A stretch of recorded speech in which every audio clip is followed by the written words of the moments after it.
Hi, I am Mustafa Baş and I'm going to conduct an experiment to show the relationship between the resistance and the wire length, which are related to each other with the formula resistance equals resistivity times length over cross-section.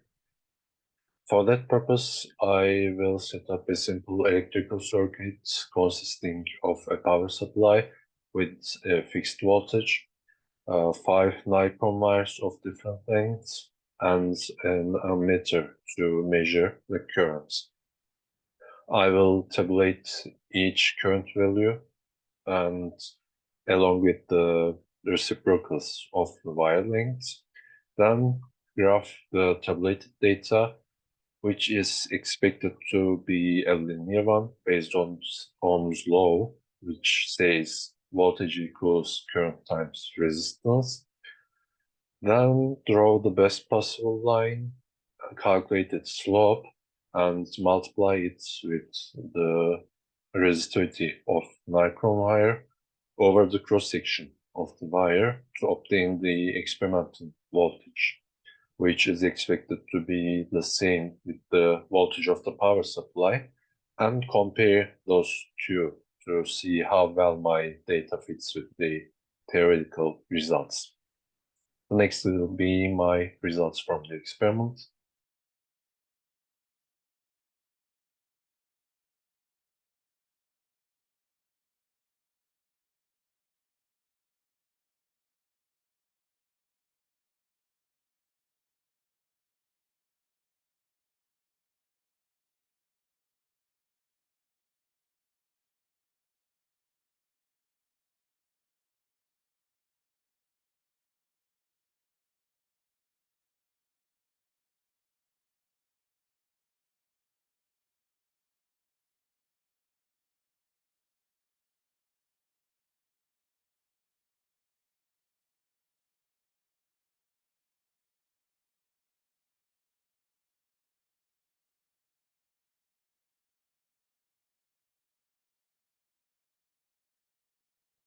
Here is my tabulated data of the experiment.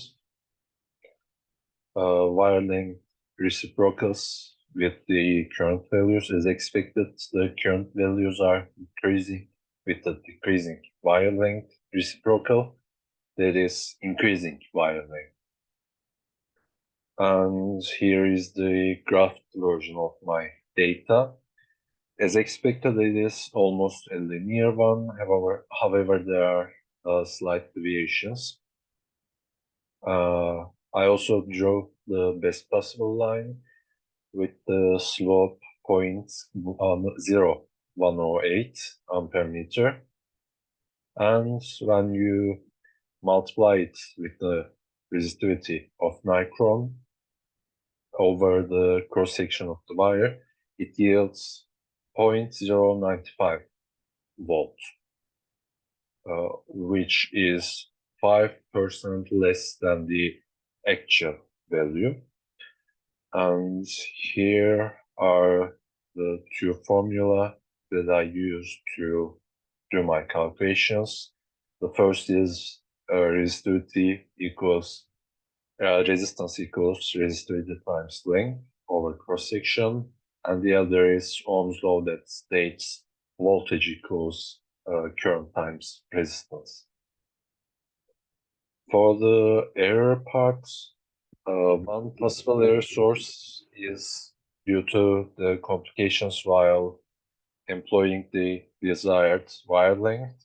That is, there might have been differences between the desired and employed wire length in the experiment, which could have caused deviations from the expected data.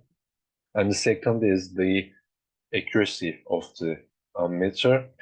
For example, for a 100 milliampere port connection to the ammeter, that reads current ranging from 0 to 100 milliampere.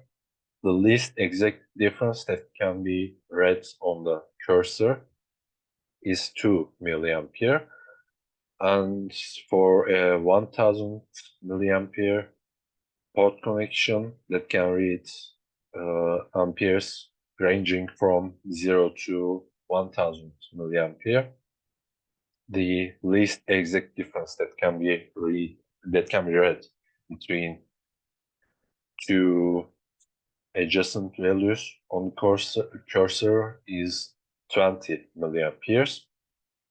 That might have caused that also might have caused the deviation from the expected data, because you cannot read any value between, let's say, 220 milliampere and 240 milliampere. It's either of them. Those are the possible error sources for my experiment. All in all, it can be said to confirm the relationship between resistance and the length of a wire with an error percent of 5. Yeah, that is all for my experiment. Thank you for watching my experiment. Thank you.